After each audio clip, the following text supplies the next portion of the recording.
Здравейте на всички! Днес ще се отправим на едно вълнуващо пътешествие в света на презервативите.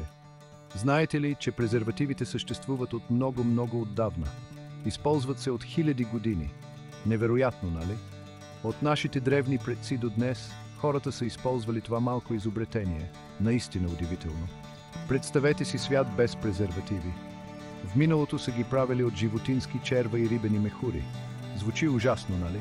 А и не са били особено ефикасни. Но това е било, защото не са имали друг избор. За щастие, с времето технологиите са се развили, а дизайнът се е подобрил.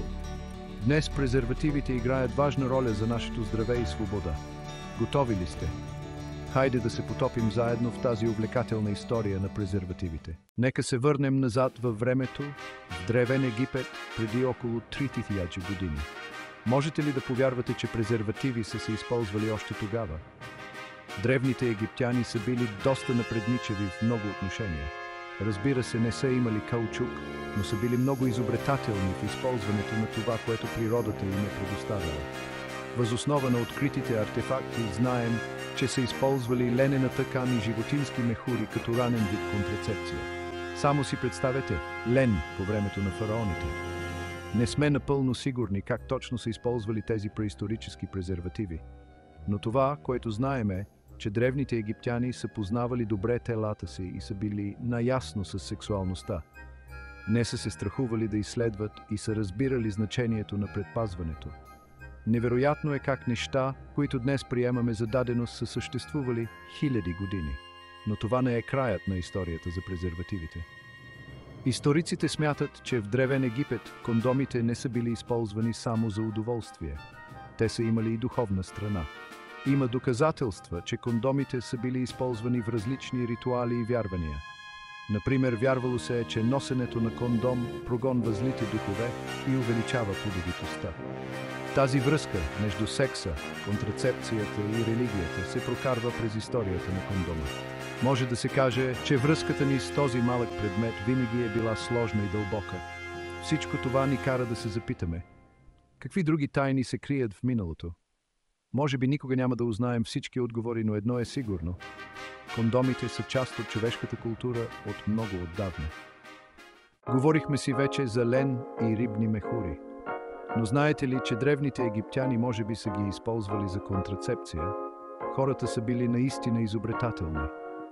Можем само да си представим как са превръщали тези риби в презервативи и как са ги използвали. Макар че може би не е бил най-приятният метод, това показва тяхната изобретателност и желание да се грижат за себе си. Интересно е, че някои историци смятат, че презервативите в древен Египет са били боядисвани в различни цветове. Изглежда модата винаги е била важна. Възможно е тези пъстри презервативи да са се използвали в зависимост от общественото положение или по определен повод. Това показва, че дори с ежедневни предмети хората в миналото са намирали начини да се изразят и да подчертаят своята индивидуалност. След падането на Римската империя, Европа навлиза в период, познат като Средновековие. Това не е време на знание или напредък. Сексът е тема табу, контролирана от религията. Контрол на раждаемостта, за това не се е и мислело. И къде са презервативите в цялата тази история? Това си остава мистерия. Историческите доказателства за употребата на презервативи през този период са оскъдни. Обществото е затворено и някои експерти смятат, че презервативите са се използвали тайно, като част от народната медицина. Други пък твърдят, че с увеличаването на влиянието на църквата, употребата на презервативи е намаляла. Каквато и да е причината, изглежда, че презервативите са потънали в забрава през Средновековието. Но не се притеснявайте, презервативите ще се завърнат. Нека се върнем няколко стотин години назад във времето, в епохата на Ренесанса. Европа е в разцвет, изкуството, науката и културата процъфтяват, но над Европа надвисва сянка – сифилис. Тази болест, предаваща се по полов път, се разпространява бързо из Европа през 15 и 16 век и е страшна. Сифилисът причинява рани, слепота, дори смърт.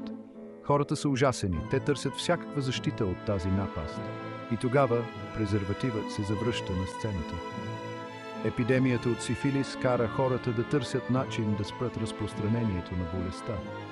Напредничевите умове започват да експериментират с различни методи за превенция. Това е Габриел Фалопиус, италиански анатом и хирург. През 1964 година Фалопиус публикува книга, която променя завинаги историята на презерватива. Той описва вид ленена обвивка, предназначена да предпазва мъжете от сифилис. Изобретението на Фалопиус е в основата си ленен презерватив, който се завързва с връзка.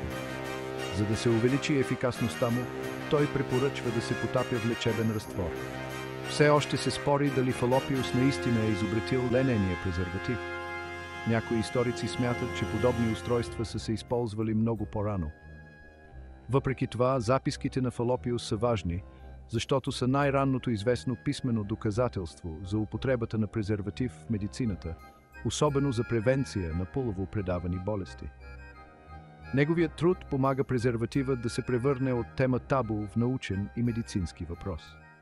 Думата кондом съществува от много време, но откъде точно произлиза? Истината е, че никой не знае със сигурност. Това си остава историческа мистерия, която озадачава учените. Разбира се, има много теории. Някои смятат, че произлиза от латинската дума кондус, което означава съд. Други мислят, че е дошло от името на град Кондом във Франция, което е било неправилно произнесено. Една теория разказва за лекар на име Кондом, който е подарил на английския крал Чарлз II вид обвивка, направена от животински черва.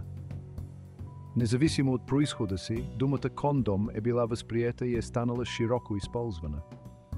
През 17 век тя се е превърнала в общо прието наименование за това противозачатъчно средство. Въпреки че Ренесансът е бил предизвикателно време за кондома, това е било и време на промени. Страхът от сифилис и усилията на пионери като Фалопий са направили кондома важна част от борбата с болестите, по-добри от останалите. През 18 век историята на презерватива се променя с появата на кондоми, изработени от животински черва. Да, правилно чухте, презервативи от животински черва, особено от овче. Може да звучи странно днес, но повярвайте ми, било е много по-добре от използването на рибешки мехури, както се е правило преди. Тези презервативи от черва били по-гладки, по-тънки и по-еластични от своите предшественици. Представете си, червата били почиствани, разтягани и сушени, докато станат тънки като пергамент. Бил е сложен и изкусен процес, който обикновено се е извършвал от квалифицирани майстори. Макар и несъвършени, презервативите от черва предлагали по-голям комфорт и защита от другите методи по това време. Заради своята практичност и ефикасност, презервативите от черва бързо се превърнали в луксозна стока. Високо общество, високи цени. Кондомите от животински черва бързо стават популярни сред една специална група – богатата и могъща класа. В началото те са били основните потребители на кондоми, били са наясно с тяхната ефикасност и са били готови да платят висока цена за тях. Представете си, кондомите от животински черва по това време са били като днешните дизайнерски чанти или луксозни часовници. Те са били символ на статус, показващ богатство и изискан вкус. Разбира се, луксозните предмети винаги идват с висока цена. Кондомите от животински черва са били много скъпи, еквивалентни на няколкодневна заплата на обикновен работник. Така че за повечето хора те са били недостъпни. Планирането на семейство е станало привилегия на богатите, нещо за което обикновените хора не са можели и да мечтаят. Макар и кондомите от животинска кожа да ставаха все по-популярни сред богатите, те проникваха и в други слоеве на обществото, там където най-древната професия на света процъфтяваше. В големите градове през 18 век, като Лондон, проституцията е била широко разпространена. Проститутките са били сред първите и винаги сред най-верните потребители на кондоми. Те са осъзнавали рисковете от професията си и нуждата да се предпазват. Въпреки че са скъпи, кондомите от животинска кожа са били ценна защита от болести, предавани по полов път и нежелана бременност. По това време започват да се появяват публични домове, често наричани бордеи. Някои от тези заведения предлагали кондоми от животинска кожа както на своите служители, така и на клиентите си, разпознавайки тяхната роля в предотвратяването на разпространението на болести. Употребата на кондоми на тези места разкрива важен факт. Дори изправени пред обществен натиск и законови забрани, хората са намирали начини да се предпазват и да се грижат за своето сексуално здраве. В края на 19 век светът на презервативите се променя завинаги. Появата на каучука донася истинска революция. Представете си свят без гумени ръкавици, балони от каучук, дори и презервативи от каучук.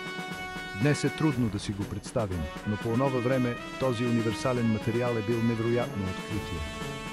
Преди каучука презервативите обикновено са се правили от животински черва и честно казано това си е имало доста недостатъци. Но за щастие в средата на 19 век Чарлз Гудиър, американски изобретател, открива процеса на вулканизация на каучука. Този процес включва загряване на суров каучук и смесването му с сяра, което прави каучука много по-издръжлив и еластичен. Това изобретение има много приложения, но най-важното е, че революционизира производството на презервативи. Латексът, течността, която се добива от каучуковото дърво, се превръща в идеален материал за производство на презервативи. Каучукът е издръжлив, еластичен, тънък, но здрав, а и най-важното много по-евтин от животинската кожа за производство на презервативи. Достъпната цена на каучука изиграва ключова роля, за да може презервативите да станат достъпни за много по-широк кръг от хора. Откриването на кондома от латекс е огромен скок напред в историята на контрацепцията. Кондомите вече не са лукс, достъпен само за богатите. Масовото производство ги прави по-евтини и достъпни за всички.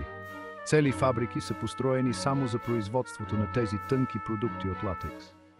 Процесът на производство е бил наистина интересен. Течен латекс се е изливал в калъпи, а след това се е обработвал с висока температура и налягане, за да се получи крайният продукт. Този преход към фабрично производство на кондоми има дълбоко влияние върху обществото. Изведнъж, както бедните, така и богатите имат достъп до ефикасен метод за контрацепция. Тази нарастваща достъпност има значителни последици върху много аспекти от живота, включително семейното планиране, общественото здраве и дори сексуалната свобода. Кондомът от латекс не е просто технологичен напредък, той представлява истинска социална революция. Масовото производство направи презервативите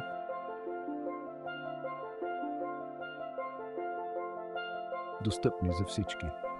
Вече не бяха само за богатите, можеха да се купят в магазини, аптеки, дори и в смесени магазини, макар и обикновено скрити под щанда. Дори и самото им купуване изискваше дискретност. Въпреки това, презервативите ставаха все по-разпространени и приемливи. Това съвпадна с време, когато хората започнаха да говорят по-открито за семейното планиране. Появата на латексовия презерватив беше преплетена с нарастващото феминистко движение. Жените се бореха за контрол над телата си, над живота си. Семейното планиране стана ключова част от тяхната борба за свобода. Латексовият презерватив, макар и просто средство, изигра важна роля в тази промяна. Той даде на жените и мъжете избор, силата да решават кога и дали искат да имат деца. Днес, когато се обърнем назад, виждаме, че този малък кондом е изминал невероятен път на развитие. От времето на рибешки мехури и животински черва, кондомът е навлязъл в ерата на технологиите и модерните материали. Вече не са груби и лесно се късат. Днешните кондоми са по-тънки, но много по-здрави. С много размери, форми и видове, потребителите могат лесно да намерят продукт, който отговаря на техните нужди. Всеки кондом преминава през строги процедури за контрол на качеството и безопасността. Въпреки всички промени, основната цел на презерватива е останала същата. Знаете ли, презервативът не е просто метод за контрацепция. Той е символ на сексуална свобода, отговорност и сила. Да го използваш е умно решение, начин да се грижим за тялото и сексуалното си здраве. Презервативът е част от един много важен разговор. Той ни дава възможност да се наслаждаваме на секса, без да излагаме на риск здравето и бъдещето си. Това е знак на уважение, както към себе си, така и към партньора. Замисляли ли сте се някога как ще изглежда бъдещето на презервативите? Като погледнем назад, ясно е, че презервативите са претърпели невероятна еволюция и промени. Учените неуморно работят по изследване и намиране на нови материали и методи за подобряване на презервативите. Представете си презерватив, направен от ултратънък, ултраудобен материал, или дори презерватив, който може да открива полово предавани болести. Не би ли било страхотно? Биоразградимите презервативи или презервативите, които се самосмазват, също ще осигурят голямо удобство на потребителите. Но бъдещето на презервативите не зависи само от технологиите, а и от осведомеността и образованието на обществото. Трябва да градим отворено общество, в което хората могат свободно да говорят за безопасен секс и контрацепция, за да имат всички достъп до точна информация. Презервативите играят важна роля в сексуалния живот на хората отдавна и със сигурност ще продължат да играят важна роля и в бъдеще. Презервативите са доказателство за непрестанния човешки прогрес, за стремежа ни да изследваме и създаваме по-добър, по-здрав, по-щастлив и по-безопасен живот. От река Нил до модерните спални, пътуването на презерватива е наистина невероятно. Това е история за човешката изобретателност, за вечния ни стремеж към удоволствие и за решимостта ни да защитим себе си и тези, които обичаме. Време е да се сбогуваме с рибешките мехури. Няма нужда от животински черва, нали?